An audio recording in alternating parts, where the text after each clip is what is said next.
Hello and welcome. We are live from New Delhi. You're watching DD India News Hour, India's voice to the world. I'm Abhishek Mahajan. Coming up in the next hour, India's Prime Minister Narendra Modi hails women power in his last episode of monthly radio broadcast Mann Ki Baat ahead of the general elections, urges first-time voters to exercise their franchise. Republican Donald Trump easily defeats Nikki Haley in her home state South Carolina primary. Haley vows to stay in the race. US British forces strike Houthi targets in Yemen in a fresh wave of attacks. Houthi spokesman vows to confront escalation with more military operations. In Ranchi Test, England all out for 145 in the second innings. India to chase 192 to win the fourth Test. Ashwin surpasses Kumle's record of most Test wickets in India.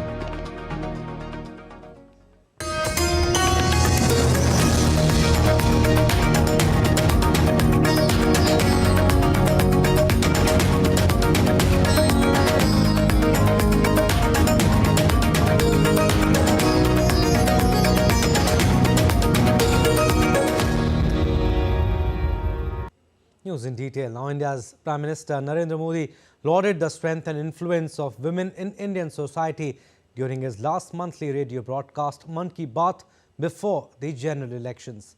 He emphasized the importance of women's empowerment and encouraged first-time voters to participate in the upcoming elections and exercise their democratic right to vote. India's Prime Minister Narendra Modi addressed the nation on Akashvani, discussing various issues concerning the people of the country in his Mann Ki Baat. Recognizing the strength of women, Prime Minister Narendra Modi stated that the success of women in various fields is highly inspiring. आज भारत की नारी शक्ति हर क्षेत्र में प्रगति की नई ऊंचाइयों को छू रही है। कुछ वर्ष पहले तक किसने सोचा था कि हमारे देश में गांव में रहने वाली महिलाएं भी ड्रोन उड़ाएंगी, लेकिन आज ये संभव हो रहा है। आज तो गांव-गांव में ड्रोन दीदी की इतनी चर्चा हो रही है, हर किसी की जुबान पर नमो ड्रोन दीदी ये चल पड़ा है। हर कोई इसके विषय में चर्चा कर रहा है। Emphasizing the significance of technology in wildlife conservation, Prime Minister highlighted that the government's efforts in recent years have led to an increase in the number of tigers in the country. इस वर्ष world wild life day की theme में digital innovation को सर्वोपरि रखा गया है। चंद्रपुर जिले में इंसान और बाघों के संघर्ष को कम करने के लिए आर्टिफिशियल इंटेलिजेंस की मदद ली जा रही है। यहाँ गांव और जंगल की सीमा पर कैमरे लगाए गए हैं। जब भी कोई बाघ गांव के करीब आता है, तब एआई की मदद से स्थानीय लोगों को मोबाइल पर अलर्ट मिल जाता है। Referring to the Melghat Tiger Reserve in the Indian western state of Maharashtra, Prime Minister Modi commended the efforts of the tribal families residing in Khatkali village near the reserve. Maharashtra के Melghat tiger reserve के पास खटकली गांव में रहने वाले आदिवासी परिवारों ने सरकार की मदद से अपने घर को होम स्टे में बदल दिया है। ये उनकी कमाई का बहुत बड़ा साधन बन रहा है। इसी गांव में रहने वाले कोरकू जनजाति के प्रकाश जामकर जी ने अपनी 2 हेक्टेयर जमीन पर 7 कमरों वाला होम स्टे तैयार किया है। Prime Minister emphasized that India's beauty lies in its diversity and the myriad colors of culture. Recognizing the hard work of Mohammad Mansha from Gandarwal, Jammu and Kashmir, Prime Minister praised his efforts in preserving the Gojri language. Jammu Kashmir में गांदरबल के मोहम्मद मानशाह जी पिछले 3 दशकों से गोजरी भाषा को संरक्षित करने के प्रयासों में जुटे रहे हैं। वे गुजर बकरवाल समुदाय से आते हैं, जो कि एक जनजातीय समुदाय है। चुनौतियों के बीच उनका अपनी भाषा को संरक्षित करने का संकल्प दृढ़ हुआ। Prime Minister also touched upon various issues, including the use of AI in farming and weather forecasting. Syed Afzarul Hassan for DD India. And India's Prime Minister Narendra Modi began his power-packed day of Gujarat visit from Dwarka, where he dedicated to the nation's Doordarshan Setu connecting Okha mainland and Beit Dwarka island, built at a cost of around Rs 980 crore. It is the longest cable-stayed bridge in the country of around 2.32 kilometers. Doordarshan Setu will ease the transportation and significantly reduce the time of devotees travelling between Dwarka and Beit Dwarka. Before the bridge's construction, pilgrims had to rely on boat transport to reach Beit Dwarka. This iconic bridge will also serve as a major tourist attraction of Devbhoomi Dwarka. And with an aim to inaugurate projects transforming and boosting connectivity, ensuring better healthcare and education in Dwarka and Rajkot, Prime Minister dedicated pipeline project at Wadinar involving replacement of existing offshore lines, abandoning existing pipeline and manifold. Prime Minister also dedicated Rajkot Okha, Rajkot Jetalsar Somnath and Jetalsar Vansjalia rail electrification projects to the nation. Prime Minister laid the foundation stone of several road projects, a thermal power station at Jamnagar, among others. And PM Modi went underwater in the deep sea and prayed at the site where the submerged city of Dwarka is. This experience offered a rare and profound connection to India's spiritual and historical roots. Dwarka is the ancient city linked closely with Lord Krishna and was a hub of grandeur and prosperity. PM Modi paid homage to Dwarka, a city that continues to captivate imaginations with its rich cultural and spiritual legacy. Underwater, he offered peacock feathers also as tribute. आज जब मैं गहरे समुद्र के भीतर द्वारिका जी के दर्शन कर रहा था, तो मैं पुरातन वही भव्यता, वही दिव्यता मनोमन अनुभव कर रहा था। मैंने वहां भगवान श्री कृष्ण को, द्वारिकाधीश को प्रणाम किया, उन्हें नमन किया। मैं अपने साथ मोर पंख भी ले कर गया था, जिसे मैंने प्रभु कृष्ण का स्मरण करते हुए वहां अर्पित किया। मेरा मन बहुत गदगद है, मैं भाव विभोर हूं। दशकों तक जो सपना संजोया हो और उसे आज उस पवित्र भूमि को स्पर्श कर करके पूरा हुआ होगा, आप कल्पना कर सकते हैं मेरे भीतर कितना अभूत आनंद होगा। And India's Minister of Petroleum and Natural Gas and Housing and Urban Affairs, Hardeep Singh Puri, laid the foundation stone for HPCL's gas network in the Goda-Dumka geographical area for PNG and CNG in Deoghar, Jharkhand.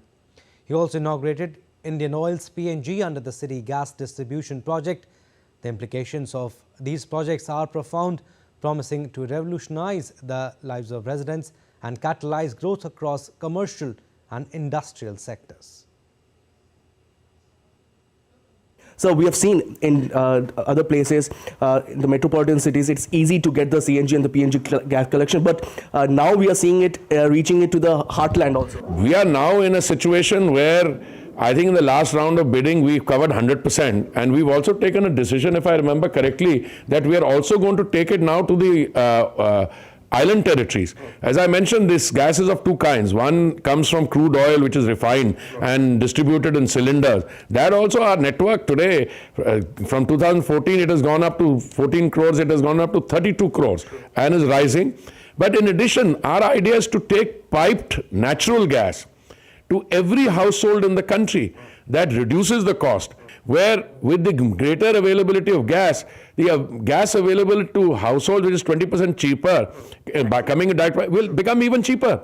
Honorable Prime Minister's not effort, his resolve is to make all these utilities available to the consumer at the most affordable price. Mentioned tier 2, tier 3 cities coming up, and also they are coming cheaper, like the CNG and the PNG, but that's what getting there. It's also cheaper in that sense. No, it will get cheaper, because what happens is that you started with the cylinder gas. I mean, where is the refinery? From the refinery, it has to be taken to different points. So we are making that cheaper also. Issue, I mean, today India, Bharat is one place where in the last 2 years the price of energy has actually come down. Now, the energy which comes into your kitchen for your basic needs, and I said, earlier you were dependent on coal, on firewood, on other toxic materials. Look at the impact, positive impact this has on the health budget and on the lives of ordinary people. So that was the India's Minister for Petroleum and Natural Gas telling us that it is imperative that these initiatives taken forward, and the tier 2 and the tier 3 cities are getting benefit of this. With our person, this is Tapush Bhattacharya for TD India from Delhi. And Nepal's Foreign Minister Narayan Prasad Saud, accompanied by his wife, visited Ayodhya and worshipped Ramlala at the iconic Ram temple. During the visit, the Foreign Minister remarked that the Ram Mandir in Ayodhya holds immense significance as a pilgrimage site. He further mentioned that in addition to Ayodhya, efforts are underway to strengthen cultural ties with Nepal's Pashupatinath and Varanasi's Baba Vishwanath. The Foreign Minister of Nepal highlighted the profound cultural relationship between India and Nepal, emphasizing its depth not only between the two governments but also among the people. Nepal और भारत के बीच में बहुत ही गहरा सांस्कृतिक संबंध रहा है। हम लोगों के बीच के दोनों सरकार के बीच में ही नहीं है, जनता के बीच में भी उतना ही गहरा संबंध रहा है। भगवान राम की शादी माता जानकी के साथ जनकपुर में राम जानकी मंदिर है, जनकपुर में हुई थी। इसीलिए हमारे बीच में जो यह गहरा संबंध है, ये सांस्कृतिक रूप से भी महत्वपूर्ण है। India's Prime Minister Narendra Modi recently made two crucial state visits to the UAE and Qatar. PM Modi's West Asian tour marked a significant shift in the country's approach to the region, emphasizing business, migration and security. The shift aims to boost foreign investment in India and could also help establish India as a competitor to China in infrastructure and technology in the region. PM Modi's visit also aimed to reinforce India's position as one of the essential players in West Asia. In the past few years, India-UAE bilateral trade has also diversified, with the UAE becoming India's second biggest export market. In 2023, India and the UAE signed a free trade deal, double their non-oil bilateral trade to $100 billion by 2030. Now let's take a look at other stories making news. A fact-finding team was arrested on Sunday by the West Bengal police after they were prevented from going to Sandesh Khali. The team is composed of a former judge, a bureaucrat and members of civil society. The fact-finding team alleges that they were being stopped to hide the truth of Sandesh Khali. Indian Ministry of Education has requested all states and union territories to ensure that the age of admission to grade 1 is 6+ years from the 2024-25 session onwards. This is as per the provisions in the National Education Policy 2020 and the Right of Children to Free and Compulsory Education Act 2009. The Indian Air Force, in a humanitarian mission, deployed its Dornier aircraft at short notice to airlift a team of doctors of Army Hospital. The mission was undertaken to retrieve a liver from Pune to Delhi during the night on 23rd February. The subsequent transplant surgery helped save the life of a veteran officer. An Indian embassy in New York expressed grief over the death of a 27-year-old Indian journalist Fazil Khan, died in a deadly fire incident in New York's Harlem on Friday. In a post on social media, the embassy said it was saddened to learn about the death of the Indian national.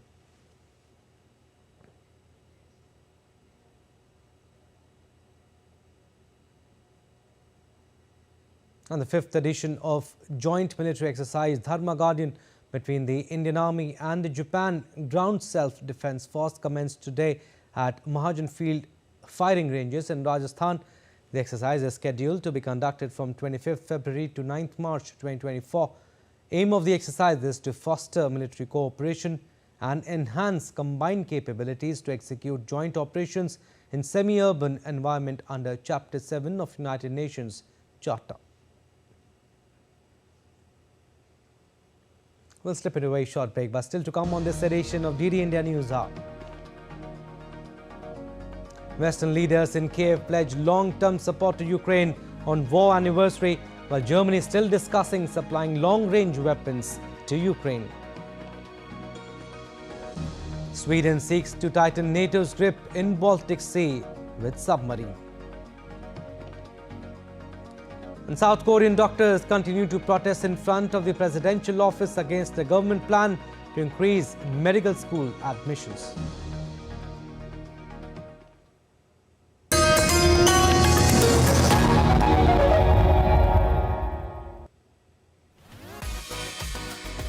India that invents. India that innovates. India that excites. India that invites. Land of possibilities. Teeming with opportunities. Watch India Ideas each Thursday 8 p.m. only on DD India.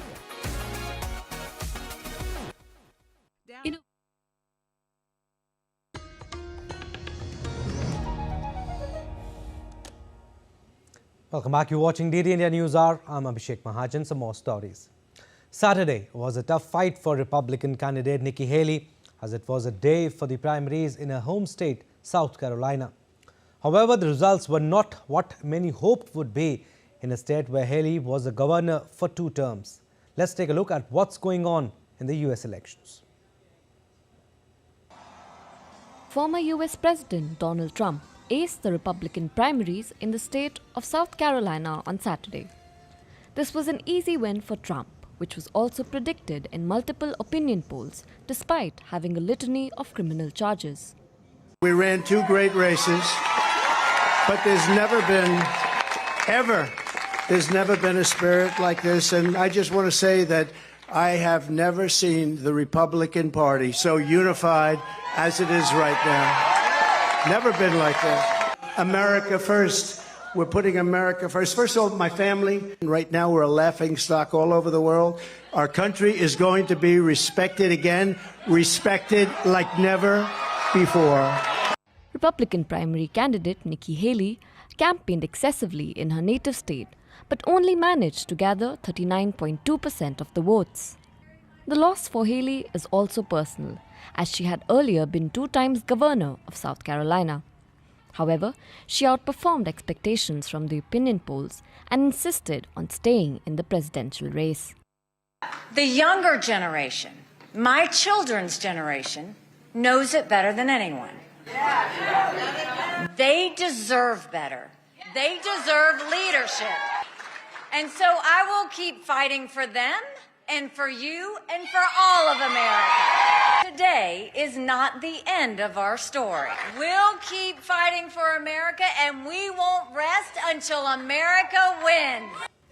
Till now, Trump has dominated all 5 contests in the states of Iowa, New Hampshire, Nevada, the US Virgin Islands, and now in Haley's home state. And Western leaders arrived in Kiev on Saturday in a show of solidarity as the country marked the 2nd anniversary of Russia-Ukraine war. The Prime Ministers of Canada and Italy signed security deals with Ukraine, which has recently suffered setbacks on the eastern front lines. While out on the streets, hundreds of people gathered on Kiev's St. Sofia Square to demand the release of Ukrainian soldiers in Russian captivity. DD India's Megumi Lim has more from Kiev. The Prime Ministers of Italy, Canada and Belgium, along with European Commission President Ursula von der Leyen, arrived in Kyiv on Saturday in a show of support for Ukraine as the country enters its third year of full-scale war with Russia. The leaders visited the Hostomel airport, which was the site of intense battles at the start of the invasion as Russian forces tried to capture Kyiv. Von der Leyen said Europe will be providing more aid, more ammunition, more air defense systems and more training for Ukraine's troops. We will open a Defense Innovation Office here in Kyiv. And finally, we keep on working on the security commitments, as we just heard, for Ukraine, all in close cooperation with G7 partners. Of course, the best security guarantee will be the membership in the European Union. Italian Prime Minister Giorgia Meloni signed a 10-year bilateral security agreement with Zelensky.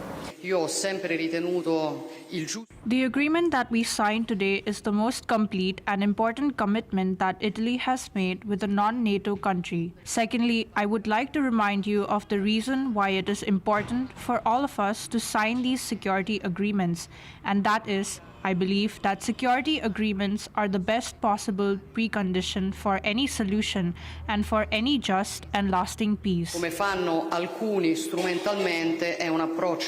Along with Canadian Prime Minister Justin Trudeau, who signed a similar deal pledging $2.2 billion in financial and military assistance for this year.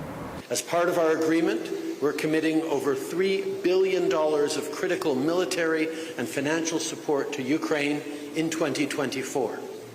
The new military support builds on what we've provided since 2022 and continue to provide. Out on the streets, hundreds of people gathered to demand the release of Ukrainian soldiers in Russian captivity. Many of these soldiers were captured in the southern city of Mariupol when it fell to Russian forces during the early weeks of the invasion. Even as countries pledge more support, Ukraine has in recent weeks suffered setbacks on the battlefield. Russia's capture of the devastated eastern city of Avdiivka last week has emboldened Moscow's troops to intensify their attacks all along the 1,000-kilometer-long front line. As Kyiv waits for crucial military aid from the United States, its troops are running out of ammunition, and people in frontline towns are now fearing further Russian advances. Megumi Lim in Kyiv reporting for DD India. German Foreign Minister Annalena Baerbock said on Saturday that her country was still discussing whether to supply long-range weapons to Ukraine. Baerbock was on an unannounced visit to Odessa, where she held talks with her Ukrainian counterpart, Dmytro Kuleba, as they mark 2 years of the Russia-Ukraine conflict. German lawmakers approved further military support for Ukraine earlier on Thursday, however, did not include Taurus cruise missiles. German officials have cited concerns that the missiles could escalate the conflict. Of course, everything we are delivering is too little.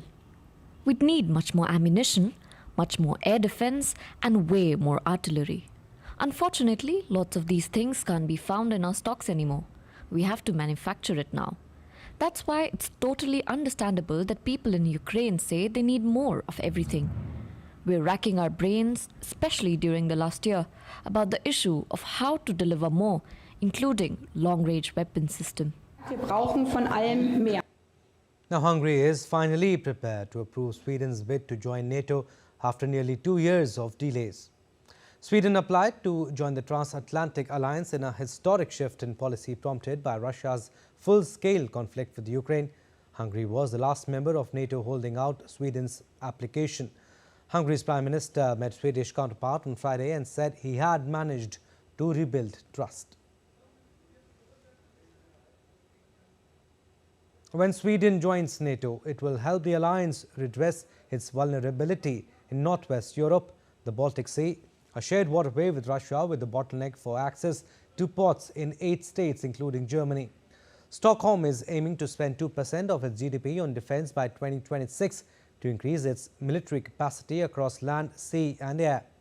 According to the chief of the military, the Nordic country aims to double its number of conscripts from an estimated 24,000 in 2025 to 50,000 in 2035. Sweden has been operating submarines in the Baltic since 1904, and Sweden hopes its submarines will give the NATO a strategic edge in the Baltic Sea.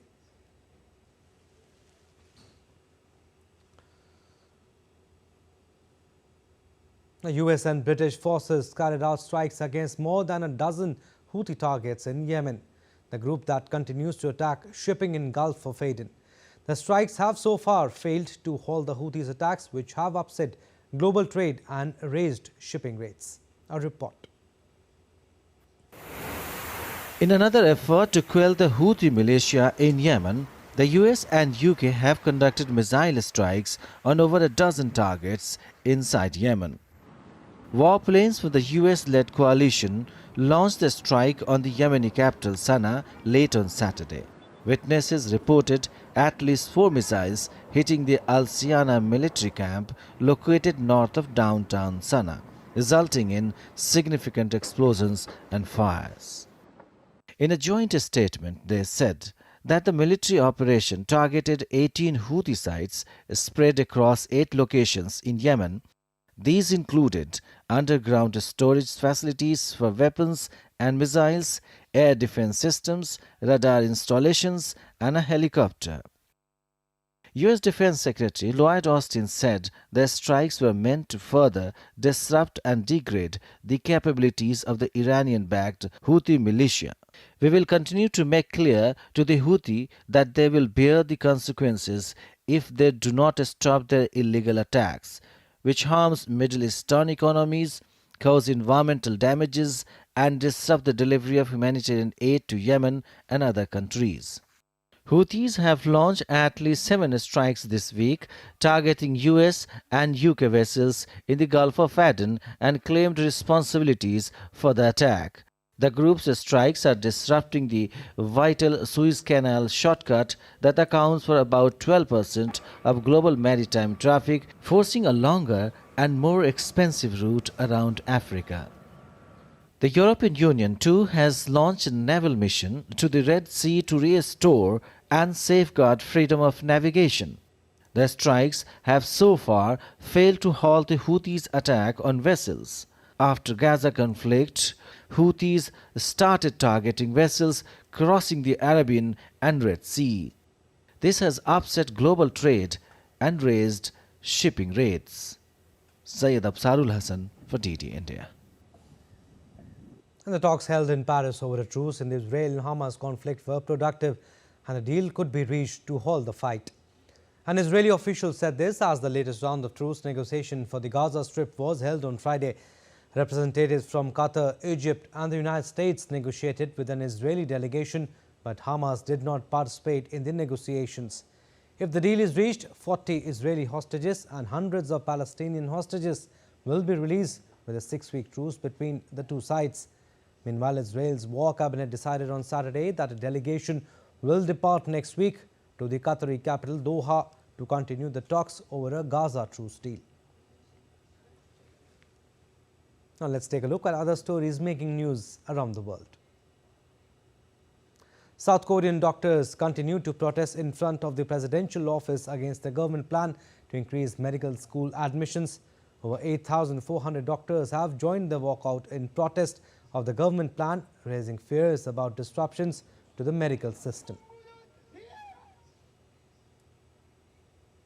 Junior doctors in England went on strike Saturday for the 10th time since last March over continued pay disputes with the government. The 5-day walkout has put mounting pressure on an already overstretched medical system, leading to the postponement, rescheduling and cessation of appointments. Taiwan's chipmaker TSMC formally opened its first Japanese plant on Saturday. TSMC's decision plays a critical role in Tokyo's push to revive advanced semiconductor manufacturing and harden its industrial supply chains against disruptions amid growing tensions with neighboring China. TSMC is also expanding in the US and Germany and plans to ramp up to mass production in Japan before the end of the year.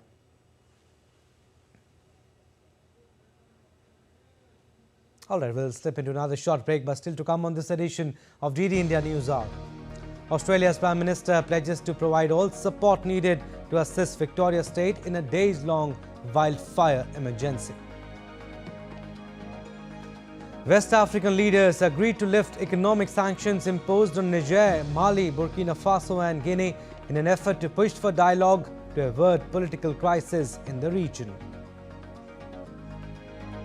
And Oppenheimer wins big at Screen Actors Guild Awards, boosting Oscar hopes.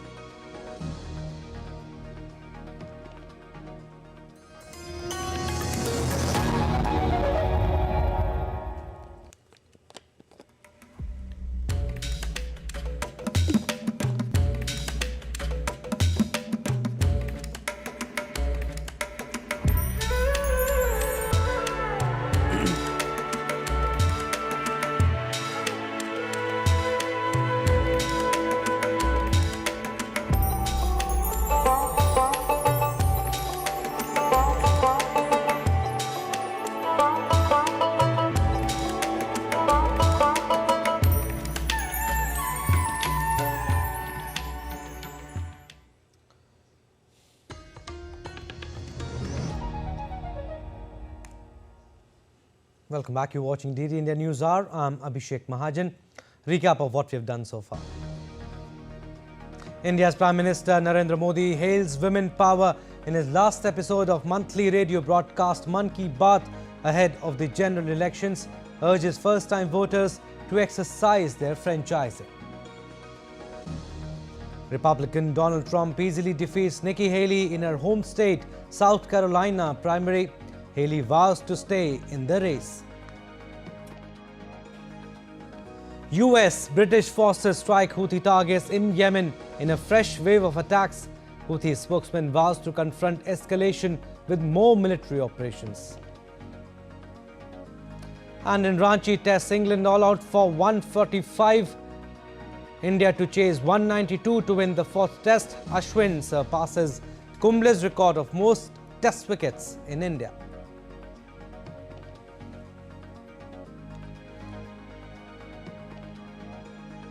Our leaders of the regional bloc ECOWAS have agreed to lift economic sanctions imposed on Niger, Mali, Burkina Faso and Guinea in an effort to push for dialogue to avert political crisis in the region. The group is also calling for the military-led Niger government to release the toppled leader Mohamed Bazoum, who remains jailed inside presidential palace in Niamey.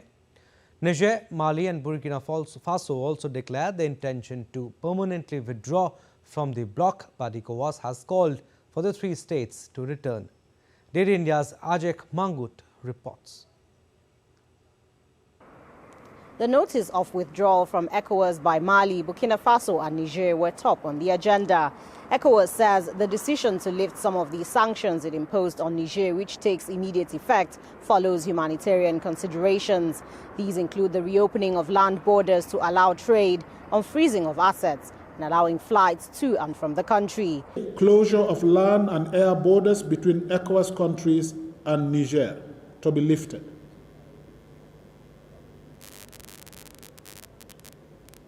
No-fly zone of all commercial flights to and from Niger is to be lifted. Suspension of all commercial and financial transactions between ECOWAS member states and Niger is to be lifted. However, targeted political sanctions on Niger, Mali and Burkina Faso still remain in place. On the withdrawal of the three countries, the authority takes note of the notifications by the three member states within the context of Article 91 of the 1993 ECOWAS Revised Treaty, and further urges the countries to reconsider the decision in view of the benefits that the ECOWAS member states and their citizens enjoy in the community. ECOWAS has called on the three countries, which all recently experienced coups, to reconsider their decision to leave the organization. It says their withdrawal could have a huge impact on the immigration status of their citizens, disrupt projects and programs in the region worth $500 million, and affect jobs of more than 100 ECOWAS staff from these countries. ECOWAS has also called on the military leaders of Mali, Burkina Faso and Niger to come up with an acceptable transition timetable. Meanwhile, the political crisis in Senegal following the postponement of elections was also discussed at Saturday's summit. West African leaders called on all key players in Senegal to give priority to dialogue for free, fair and credible elections. Senegal's President Macky Sall says he will step down at the end of his tenure in April, but it's not yet clear if a new president could be elected before then. He's expected to hold talks with political leaders in the coming days. Ajak Mangut in Abuja, reporting for DD India. And Portugal's two-week official electoral campaign begins on Sunday ahead of parliamentary elections scheduled for March 10th. The election is being held after a socialist government led by Antonio Costa collapsed last November following a corruption investigation. According to analysts, neither the centre-left nor the centre-right is expected to clinch an outright majority of parliamentary seats in the ballot. An outcome would be a hung assembly. Australia's Prime Minister Anthony Albanese pledged on Sunday to provide whatever support was needed to assist Victoria State in days-long wildfire emergency that has razed homes after authorities warned extreme heat could fan the blazes this week. This is a very difficult time, and over this period we've seen floods, we've seen bushfires, we've seen heat waves, we've seen these events that have had a real impact on Australians. It's a reminder of the need for us to be vigilant, for us to continue to work and act on the threat that is climate change, with an increased number of extreme weather events and increased intensity of those events. And the wildfire emergency has killed livestock, destroyed 6 homes and forced more than 2,000 people to leave western towns and head to the city of Ballarat in west of the state capital, Melbourne. Australia is in the grips of an El Nino weather pattern, which is typically associated with extreme phenomena such as wildfires, cyclones and droughts. More than 15 bushfires were burning in Victoria on Sunday, with the most serious blaze ranked at the second highest danger rating near several remote towns, according to the state's emergency authority. Around 1,000 firefighters, supported by more than 50 aircraft, have battled the fire since they started. The last 2 bushfire seasons in Australia have been subdued compared with the 2019-20 Black Summer, when bushfires destroyed an area the size of Turkey, killing 33 people and an estimated 3 billion animals. And Hollywood stars gathered in Los Angeles for the 30th annual Screen Actors Guild Awards, marking a significant event for the industry post-strike. Let's take a brief look at the awards ceremony. The red carpet was a spectacle of glamour as Hollywood stars arrived in dazzling outfits, capturing the attention of the audience. This ceremony followed a tumultuous year for the industry, marked by a 4-month strike by SAG-AFTRA against Hollywood studios, demanding better pay and safeguards against the increasing use of artificial intelligence. The award winners were carefully chosen by SAG-AFTRA members, whose film choices hold significant weight, as this voting bloc represents the largest group for the upcoming Academy Awards. The ceremony also saw a heartfelt tribute to the legendary Barbra Streisand, who received a Lifetime Achievement Award for her multifaceted contributions to the entertainment industry. The historical drama Oppenheimer continued its reign of recognition, securing the coveted prize for outstanding performance by a cast in a motion picture. Director Christopher Nolan's vision resonated with the actors, leading to individual accolades for Cillian Murphy and Robert Downey Jr. Additionally, the film's success mirrored its recent sweep at the 2024 BAFTA Awards. Martin Scorsese's Killer of the Flower Moon was awarded the Best Actress honor for Lily Gladstone, while Divine Joy Randolph received the Best Supporting Actress award for her stellar performance in The Holdovers. This night celebrated exceptional performances across both film and television. And with the aim of reducing electricity bills for poor and middle-class families and making India self-sufficient in the field of energy sector, India's Prime Minister Narendra Modi announced the Prime Minister Suryodaya scheme in January this year. Under the scheme, 10 million households will receive rooftop solar systems. India receives sunlight throughout the year, making rooftop solar systems a viable option for harnessing solar energy and reducing dependency on fossil fuels. Solar energy can be used for solar heating of water in households and other industrial applications. The hotel industry and residential societies can also easily adopt solar heating, which when used to replace geysers can substantially reduce the load on the grid. And the latest survey of the National Sample Survey Office under the Ministry of Statistics and Program Implementation found that per capita monthly household expenditure climbed more than double in 2022-23 as compared to 2011-12. The survey aims at generating estimates of household monthly per capita consumption expenditure and its distribution separately for the rural and urban sectors of the country, for states and union territories, and for different socio-economic groups. The data will play a key role in reviewing critical economic indicators, including the gross domestic product, poverty levels, and the consumer price inflation. And India has seen a significant surge in medical tourism with a 66% increase in foreign travellers seeking medical treatment in 2021. India offers world-class healthcare at low cost as compared to developed nations. In 2020, 183,000 tourists came and number went up to 304,000 in 2021 and over 1.4 million tourists visited in 2022. India also ranked 10th in Medical Tourism Index. The growing numbers are testament to progress of India in global healthcare ecosystem, with the country rightly positioning itself as preferred destination for medical value travel or medical tourism for modern as well as traditional treatments and rejuvenation. India also offers therapies based on traditional medicine like yoga, Ayurveda and Unani.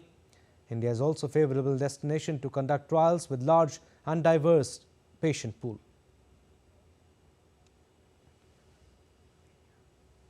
Time now for another short break, but still to come on DD India News Hour. Indian spinner Ravichandran Ashwin creates history as he surpasses Anil Kumble for the most test wickets in India. Karen Khachanov downs 18-year-old Czech Jakub Mensik in straight sets to win Qatar Open in Doha. And PM Modi offered prayers in deep sea and prayed at the site where the submerged city of Dwarka lies.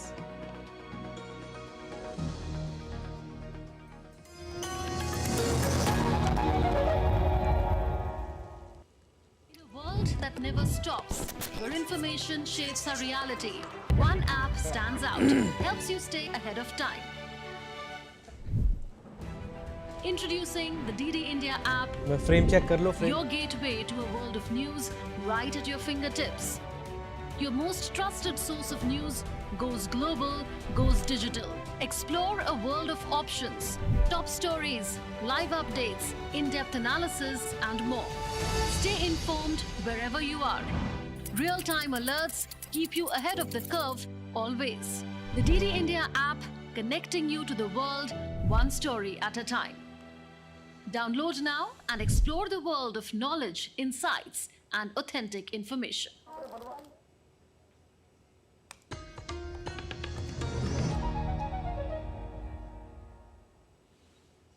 Welcome back. You're watching DD India News Hour. I'm Abhishek Mahajan. And sports updates now. We'll start with cricket. India were all out for 100.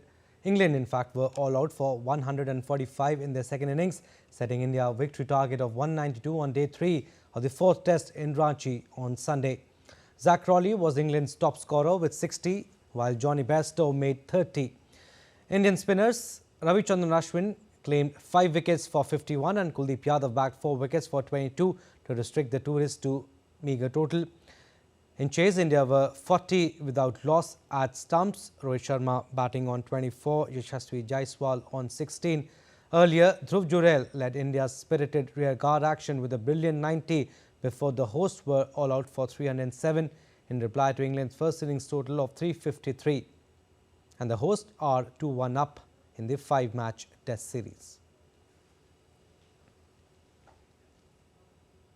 All right, let's go across to DD India's correspondent Siddharth Bhardwaj, who is joining us from the newsroom. Good evening, Siddharth. England folded for 145. India have got the target of 192. And India have started well. They are 40 without loss at stumps. But the pitch looks very unpredictable and uneven too. You think it will be easy for India? Well, a very good evening to you, Abhishek. Now, first things first, this is the ultimate test cricket. You know, as we talk about it, test cricket, as we say, as the name says, it's ultimate test of patience, ultimate test of skills, and ultimate test of resilience. And it looks like in the current test match, India has crossed all the three departments. They've got 192 run as a target. And as I talk to you, it's 40 for none. So it looks like that India will comfortably, win this one. But then, again, you cannot say anything about it. Let's talk about Team India. At one point in time, it was looking like they, they might lose out on this test match. But, they turned the tables. They got the match in their own favor. And now this is a situation 40 for 0. As I tell you, it looks like India will comfortably win this match. But, you cannot say, like I was saying, the pitch, is very unpredictable. And, spinners are spilling their magic on the track. And if you can see Kuldeep Yadav and also Ravichandran Ashwin, Ravindra Jadeja, all three are spinners. They turned the table, in India's favor. So we can same expect from the English side, the way they are bowling. But as of now, it looks like India will comfortably, win this test match in Ranchi. Yes, Siddharth, India still need 152 runs to win this test match and also win the series also. But brilliant bowling by Ashwin and Kuldeep Yadav, Siddharth, especially Kuldeep Yadav, and Michael Vaughan also tweeted saying that he bowled like left-arm Shane Warne. Like I was saying, Abhishek, it's the spin magic which is going through on the wicket in Ranchi. It's giving a good grip to the spinners, and that is the result. At one point in time, I was saying that it was looking like India might lose out on this match, but it was looking like, when the spinners started their magic, the match comfortably came into India's kitty. And I was just, Ravichandran Ashwin, if I talk about him, exceptional bowling performance, surpassed, Anil Kumble's record of maximum wickets in Test cricket, and also Kuldeep Yadav, like you were saying, 4 wickets here.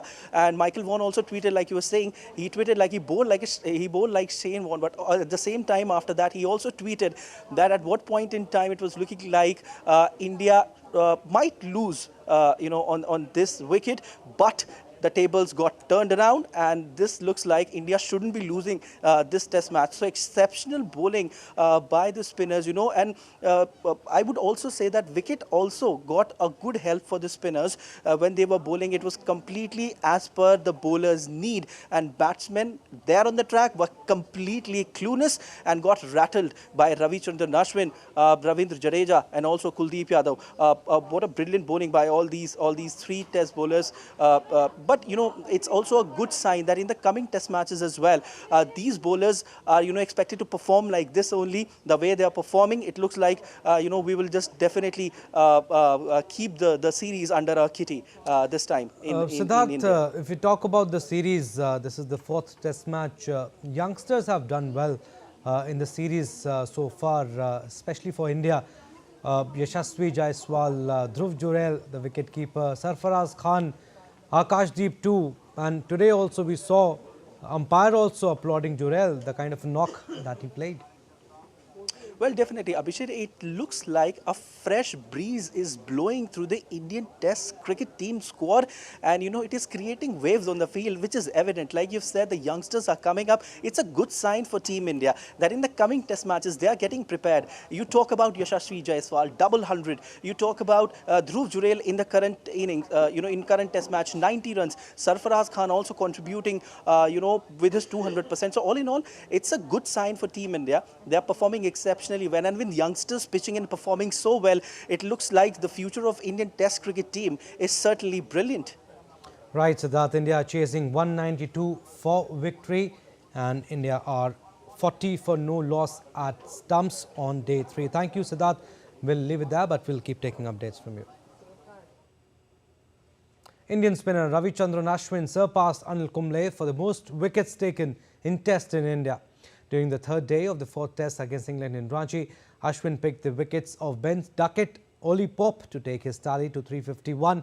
Kumble had amassed 350 wickets in 63 Test matches in India. Ashwin also pipped Kumble in terms of 5-wicket hauls too. Ashwin has 26 fifers while Kumble has 25.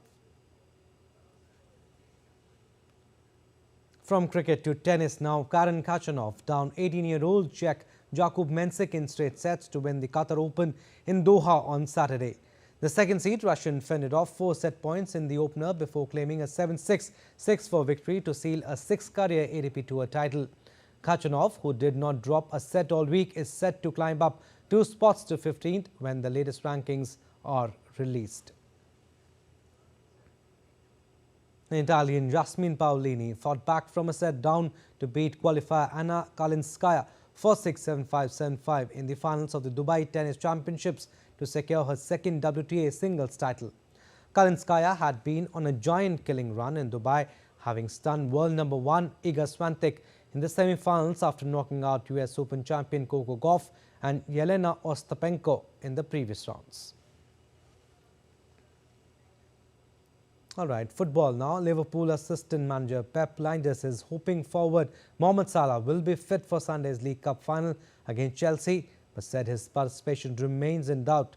Both Salah and fellow forward Darwin Núñez missed Wednesday's match against Luton Town after featuring for Liverpool at Brentford at the weekend.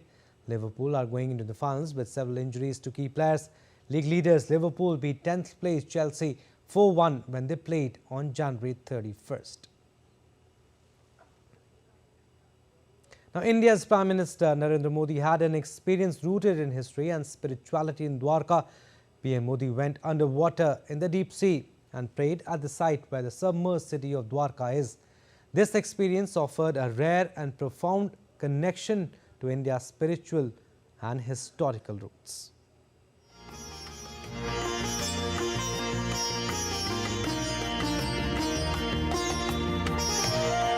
मैंने वो पल बिताए जो जीवन भर मेरे साथ रहने वाले। मैंने गहरे समुद्र के भीतर जाकर प्राचीन द्वारिका जी के दर्शन किए। आज जब मैं गहरे समुद्र के भीतर द्वारिका जी के दर्शन कर रहा था, मैं पुरातन वही भव्यता, वही दिव्यता मनोमन अनुभव कर रहा था।